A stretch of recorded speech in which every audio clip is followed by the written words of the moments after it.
Consent, If he was Mr. invited, Chairman, I'd like point of order, Mr. Chairman. What's the point of order? Once again, Mr. Chairman, the floor is still with Congressman Marcoleta, and is she okay na po ba? Kaya Congressman Marcoleta, with regards to the query that I go to invite Philippine Daily Inquirer and Philippine Star. Yes, It was approved. Now, Now, actually, I have already taken action. yeah, I know. On the But query of the floor is still Congressman. with Congressman Marcoleta, and I asked personally Congressman Marcoleta to the chair if he is satisfied with the motion that I have made, Mr. Chairman. And after that, siguro, let's proceed with another member of the House. Si Benny Abante at si Romel Marbil ay mga protektor ng illegal na droga dahil pilit nilang pinalalabas na hindi ito ganoon kasama. Oh. Tapos, sabing ganyan, si Dan Fernandez and Ace Barber's survey are depressing. Alam na nila na matatalo sila sa eleksyon. Kailangan po, itong mga to, ang tatapang nila eh. Ang tatapang sa pagmumura, nang wala tayong kalaban-laban. Ngayon, pag kaharap dito, hindi makaharap dito. Oh. Eh, mga takot din pala yung mga yan eh. Please hold your fire, please. Hindi, I'm Just on the process of I have decided to respectfully decline. Respectfully? Minumura tayo, respectfully? Ha? To share my knowledge on matters. Hindi knowledge ang kailangan natin. the lawyer, this is like Oo. Ask the lawyers kung libelous yung ginawa niyo o slander. No ha? O nakalagay, I would like to categorically state that I am neither paid by POGO operators. Hindi na pinag-uusapan. Pinag-uusapan natin yung mga sinabi niya. Oh. I therefore make a motion, Mr. Chair, that we issue a show cause order on this Elizabeth Joey Cruz. I move therefore, Mr. Chair. Terms. Dapat po meron tayong disiplina, meron tayong code of conduct, meron tayong ethics sa paggamit nitong social media. Hindi yung pagbukas mo ng social media, magmumura ka. Meron dyan, nagso-social media, nagbablog, walang ginawa araw-araw kundi manawagan ng kaguluhan sa ating bansa.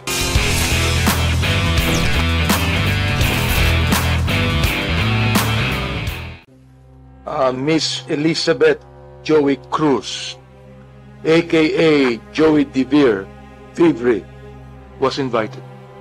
consent. If he was invited, Mr. Chairman, I'd like point of order, Mr. Chairman. What's the point of order? Once again, Mr. Chairman, the floor is still with Congressman Marcoleta, and is she okay na po ba? Kaya Congressman Marcoleta, with regards to the query that I go to invite Philippine Daily Inquirer and Philippine Star. Yes, It was approved. Now, Now, actually, I have already taken action. yeah, I On know. the But query of the floor is still Congressman. with Congressman Marcoleta, and I asked personally Congressman Marcoleta to the chair if he is satisfied with the motion that I have made, Mr. Chairman. And after that, siguro, let's proceed with another member of the House of this committee. Congressman Marcoleta, please. Thank you, Mr. Chair. I still have to include another aspect of inquiry. Kasi hindi lamang po yung social media at saka yung mainstream media. I was also personally victimized by certain survey firms. Nagsasurvey po sila. For example po, yung SWS, kailangan sabihin ko na po. Nag-survey po sila ng third quarter survey last year. And they listed 40 names, senatorial preferences. Nandito po sa akin, ibibigay ko po yung kopya po, reference ng ating committee. There are 40 names mentioned and indicated in that list. Ito po, Mr. Chair. Gusto ko lamang pong i-emphasize na dito sa 40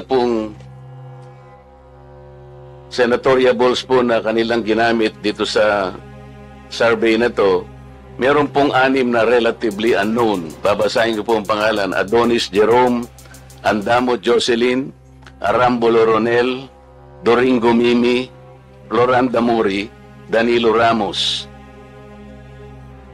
Meron po naman 7 na sikat, Mr. Chair, pero hindi naman nagpahayag po ng pagtakbo bilang senador. Andiyan na po si dating Pangulong Rodrigo Duterte, dating Senador Franklin Drilon, dating Senador Richard Gordon, Harry Roque, dating Vice Presidente Robredo Maria Leonor, at saka po yung ating Secretary of Defense, Gilbert Teodoro. Pero po malinaw dito, Mr. Chair, hindi po nila ako nilagay dito sa 40. Pero no pong yung outcome pong ito ipalabas nila, number 36 po ako. Paano po mangyayari na ako po ay magiging number 36, hindi naman po kasali rito? Ito po yung klase ng mga manipulative surveys na pinaniniwalaan po ng mga tao. Sana po hindi na lang nila ako sinama sapagkat wala naman ako rito. Sino po ba si Adonis Jerome, Damo Jocelyn, Arambulo Ronel, Doringo Mimi, Floranda Modi, Mr. Kong Barbers, may kilala ka ba rito? Bakit naman po, hindi ko naman po pinagpipilitan na isama nila ako rito. Ang problema, hindi po ako kasama, Mr. Chair, pero nilagay po nila ako doon sa resulta, number 36 ako. Hindi naman po tatama ito. Ito po yung gusto nating i-address lahat. Hindi lamang po social media. We understand that your predicament, Thank you, Mr. Chair. Congressman Marcoleta. Bibigay ko po yung and the kopya para sa the referensya po. representation also doesn't believe that. Because on my own assumption, nasa top 5 ka. So, Mr. Chairman, Chairman, just Mr. Chair. kidding aside. No. Mr. Chair. Kidding aside. We have to tackle that issue as well, that being espoused by Congressman Marcoleta. So we will be inviting over in the next hearing, what survey firm is that? SWS and the Pars Asia. Ilan ba yan? Ito lang muna yung nakita ko. Because- At saka yung Manila Broadcasting Corporation. MBC. Because in the House resolution itself, the House resolution number 2147, it clearly states, Social media lang. Yeah. Ito lang eh. Oh, kaya yun lang yung topic natin.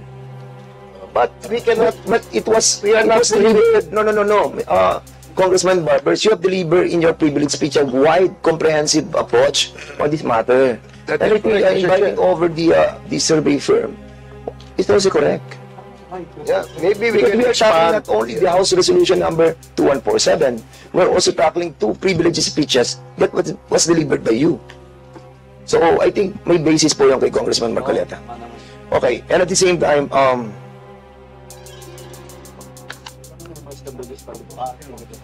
so there's a, Mr. Chair, noted po yung kay Congressman Marcoleta. Now, May I now be Chairman recognized? Abante, now you are recognized. my query is if we have invited a certain Elizabeth Cruz, no, aka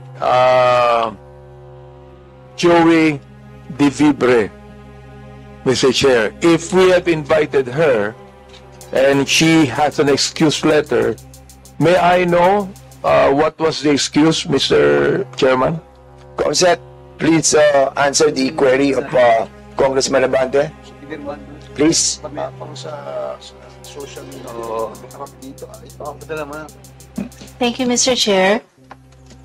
Miss Elizabeth Joy Cruz was invited and she sent an excuse letter via email. Ano po yung kanyang excuse letter? Ano yung dahilan? One moment, sir. I'll get it from the chair. Thank you. Mr. Chair,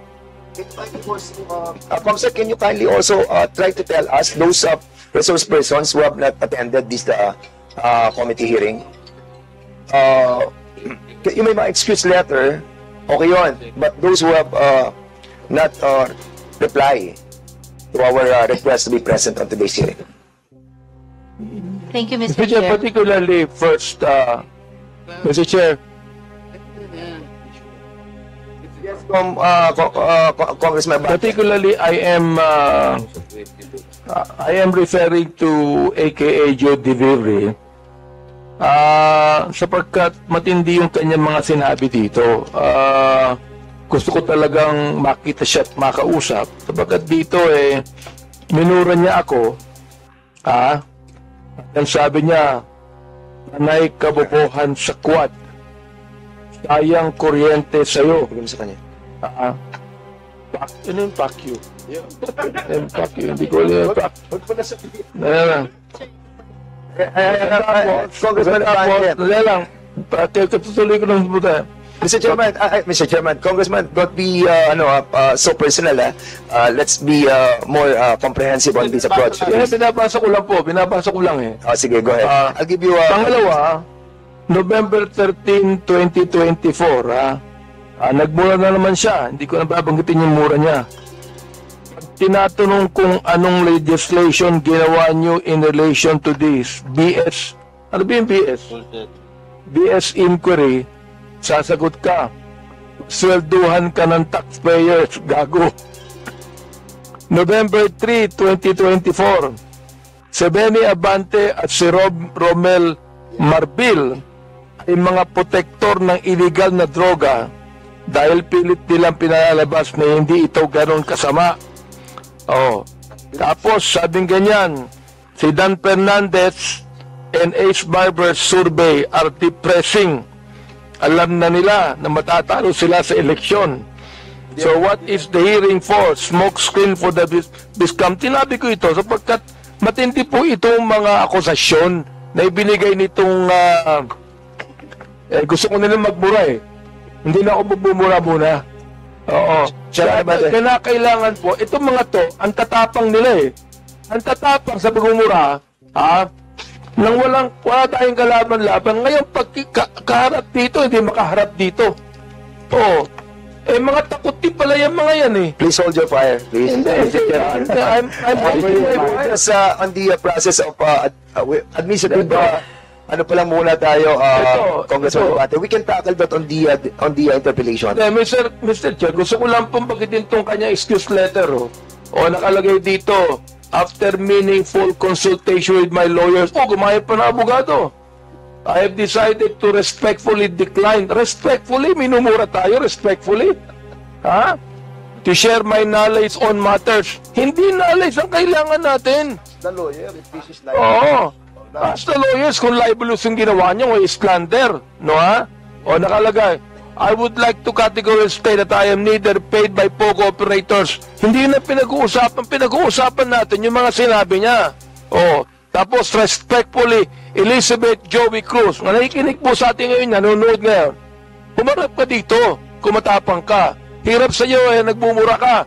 Nang dyan na wala kaming kalaban-laban. Humarap ka dito. Dito. Namo. Chairman. Wait. Quiet, please observe, refrain from laughing or whatever expression you wanted to, please observe decency and, of course, Chair, I move that we strike out. with all due respect with Congressman Abante, I feel your sentiment, I feel your sentiment, but we are in the process of finding out the, yung pong implementation of the 10175, and I respect your freedom of expression, but what I'm trying to tell you is to refrain from the fire that you wanted to express, but for now, nandun pa lang po tayo sa administrative matter, and we wanted to finish that, and then we will be discussing, or we will be approving the ground rules. Wala pa po yung ground rules, and kaya nga po, doon sana yung kay Chairman Abante, papatak yan sa ground rules. Anyway, having said that, siguro we'll proceed to the next item Mr. of our agenda, is to approve. So that we can have an orderly hearing, we must first approve the ground rules. I believe that the COMSEC has already distributed copies of the ground rules to the members present. So therefore, Mr. Chair, I move to approve the ground rules. Yes, there's a motion to approve the ground rules, and I believe that the members of this committee have already received the yung pong ground rules natin, and you have already read it. So siguro I need a second motion for this. Any second motion? Second. This was duly seconded. Any objection? Hearing none, the said motion is now approved. Administration. Hindi mo babasahin ang ground rules. So the next item of our agenda is for all the... Mr. Chair, Yes, Congressman Zamora. I would like to reiterate my earlier motion to strike out the expletive that was mentioned by my idol, Representative Abante. Earlier. Second motion. Mr. Chair, Second motion. I object because it was not an expletive. Sinabi ko lang, namo. That can mean anything. That can mean anything.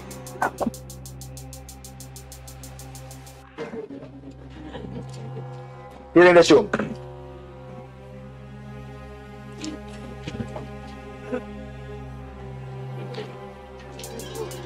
If that is the...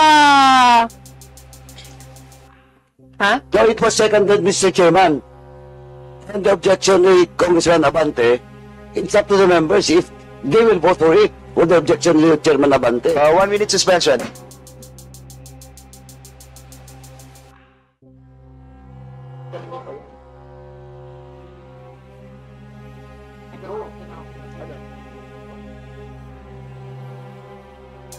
Okay na.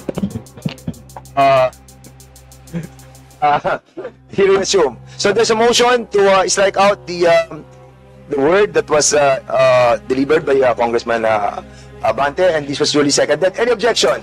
Mr. Hearing none, Chair. that motion is approved. Mr. Okay, Chair, maybe- I would like to manifest na because it was a motion made by she's just like a daughter to me because her father is a very good friend of mine. So I would like to withdraw my objection, although it is not actually an expletive. Yeah. But I'm withdrawing it for the sake of the motion, Mr. Chair. So the next item of our agenda is the administering the oath of the resource persons. Those who have been invited to attend this committee hearing, please stand up, and the COMSEC is hereby directed to administer the oath of the resource persons.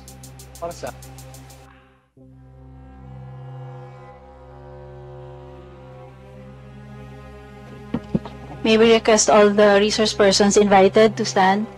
Raise your right hand and repeat after me. Do you swear to tell the truth, the whole truth, and nothing but the truth in this inquiry? Thank you. Please take your seat.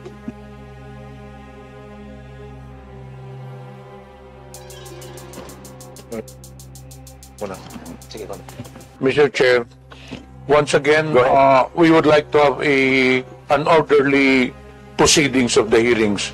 So therefore, we have some reminders to the members because after this, we will now proceed to the deliberation and discussion.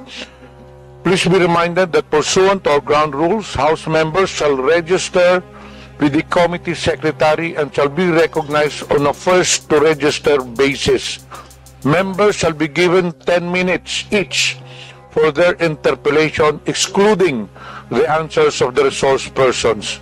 No member, except the chairpersons or the presiding officer and the senior deputy speaker, shall be allowed to speak or make interjections during the course of the interpellation of a member unless and until recognized by the lead chairperson or the presiding officer. Lastly, we enjoin everyone to observe proper decorum and basic courtesy in our proceedings. Please address your questions to the co-chairs and wait to be recognized. Thank you. Thank you so much, Co-Chair Pimentel. Chairman. So, muna tapos dun. The next is Chairman Aquino for the discussion proper. Please discuss it. Yes, thank you, Mr. Chairman. With the permission of my co-chairs, I would like to propose that we first hear from the academe, then government agencies and independent media organizations to give us a situationer on the social media landscape. Each presenter shall have 10 minutes. Thank you. So the proposed flow of discussion, una po yung academe, si Dr. Jonathan Ong, then academe muna, then government agencies, then the independent media organization. this will be the flow of our discussion. But for the meantime, going back to the administrative matter, Congressman Chairman Acop, Chairman Paduano, have something to say? Thank you, Mr. Chairman. Just a matter of procedure, Mr. Chairman.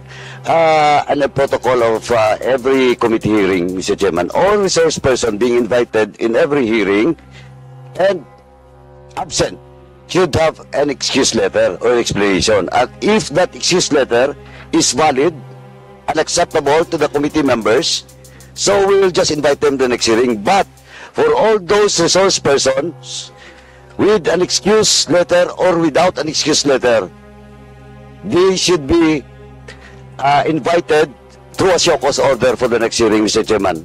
So that's a matter of protocol and procedural in every committee hearing, Mr. Chairman. That's why I want to go back to the invited guest that was mentioned by Congressman Abante. And it's up to Congressman Abante that what will be the next step for this committee for his or her invitation in the next hearing. I just want to make it clear, Mr. Chairman, that all invitees who are not present in today's hearing the committee should have a proper disposition with regards to their invitation, Mr. Chairman. Thank you, Mr. Chairman. So what's the pleasure of the body? Mr. Chair, in relation to what Congressman Paduano said, may I know if we're going to invite again those social bloggers? What's the pleasure of the body for those who have been invited and have not written us any excuse letter? Well, to me, Mr. Chair, to me, Mr. Chair, yes, go ahead. Let us invite them again. If they don't show up or make an excuse letter, then I'll make a motion that we issue a show cause order on them.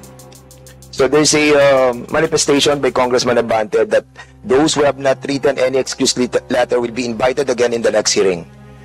Actually, hindi to motion, but it's a procedure that is being governed as, no? So, doon sa mga resource persons na hindi po nakarating, na hindi nagpadala ng mga excuse letter, you are being invited again in the next hearing.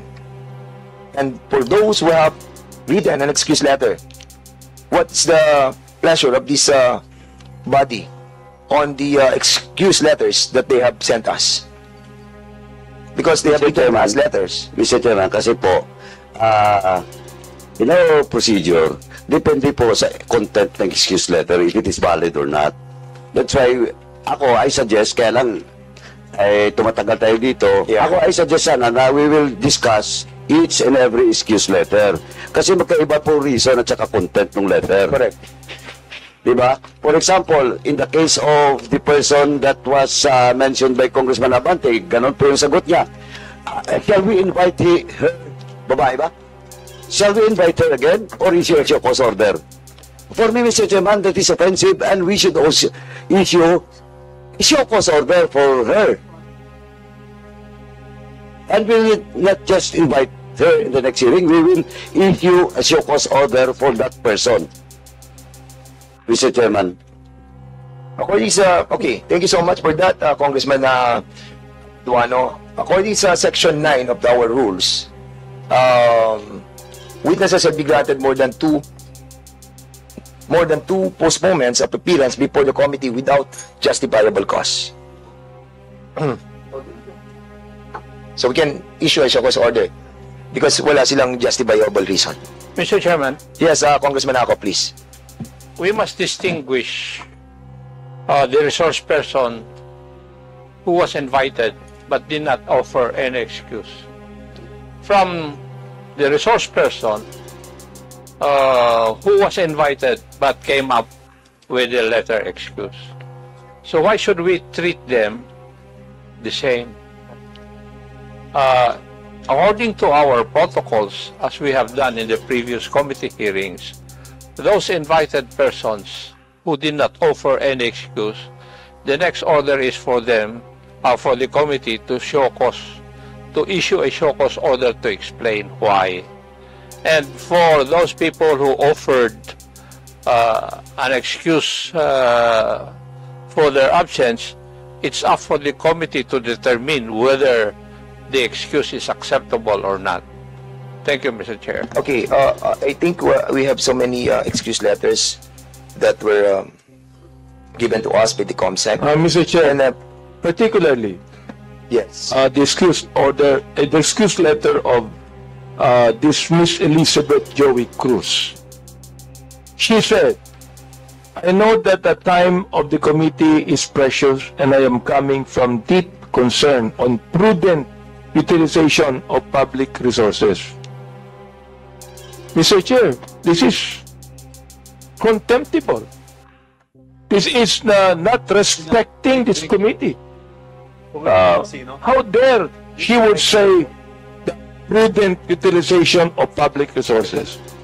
I therefore make a motion, Mr. Chair, that we issue a show cause order on this Elizabeth Joey Cruz. I move therefore, Mr. Chair. so there's a motion to issue a show cause order to that resource person. What's the name? Elizabeth Cruz. And there was a second motion. Any objection? Hearing that, the said motion is now approved. Yun po yung merong excuse letter. And there's still a lot.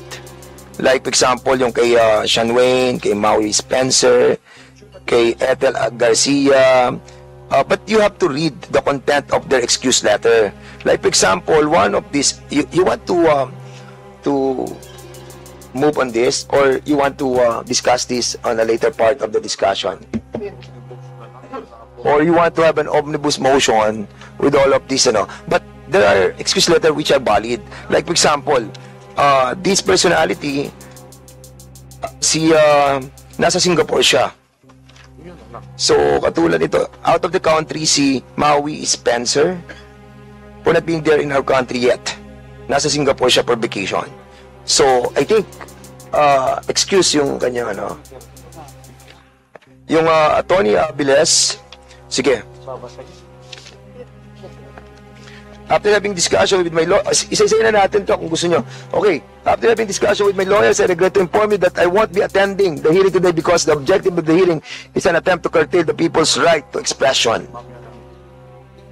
So, what? Kay June Abines.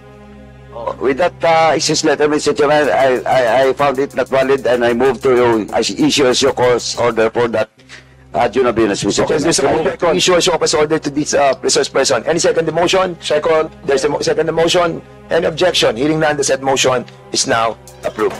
Okay, Mr. Chair, if I may. Go ahead. Mr. Chair, para lang doon sa mga nanonood, ito pong hearing na ito ay hindi para kitilin o isuppress yung freedom of speech nila. Wala ho kaming ganong layunin. Ang layunin po natin dito ay gawan ng pulisiya ang paggamit ng social media platforms. Dapat po meron tayong disiplina, meron tayong code of conduct, meron tayong ethics sa paggamit nitong social media. Hindi yung pagbukas mo ng social media, magmumura ka. Meron dyan, nagso-social media, nagbablog, walang ginawa araw-araw kundi manawagan ng kaguluhan sa ating bansa, nananawagan ng people power, nananawagan ng kudeta. Yung ba ay tama, Mr. Chair? Ang punto lang natin dito is magkaroon tayo ng ganitong ng regulasyon o regulatory policy para kagaya po ng mga broadcasters, meron po silang KBP. Kagaya po ng mga manunulat sa dyaryo, meron po silang NUJP. They're all bound by rules and regulations. But in this social media, the use of social media platforms, unfortunately, wala po tayong ganyan sa ngayon. At hindi po pwede na gawin pong rason ng mga yan na meron tayong freedom, na kinekertail natin yung freedom of speech nila. Huwag niyo pong lokohin ang taong bayan. Wala hong curtailment o suppression ng freedom of speech dito. Kaya nga kayo inimbita rito eh. Diba? Kaya kayo inimbita dito para makapagpahayag din kayo. Hindi po ba yan ay tamang freedom of expression? Ba't ngayon nagpapadala kayo ng mga sulat na hindi kayo pwede kasi hindi kayo naniniwala sa layunin ng pagdinig na ito?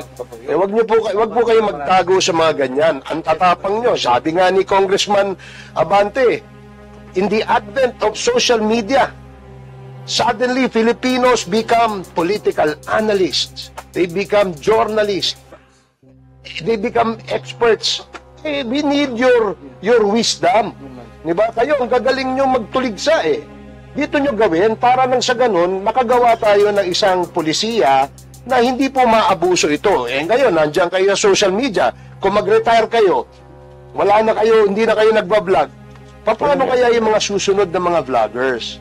Yun lamang po ang layunin natin dito. Kaya huwag kayong magdahilan na hindi kayo nagpupunta rito dahil hindi kayo pupunta rito kasi hindi kayo naniniwala sa layunin ng investigasyon na ito. We want to craft a policy, a remedial legislation so that there will be discipline and code of ethics in the practice and use of our social media platform, Mr. Chair.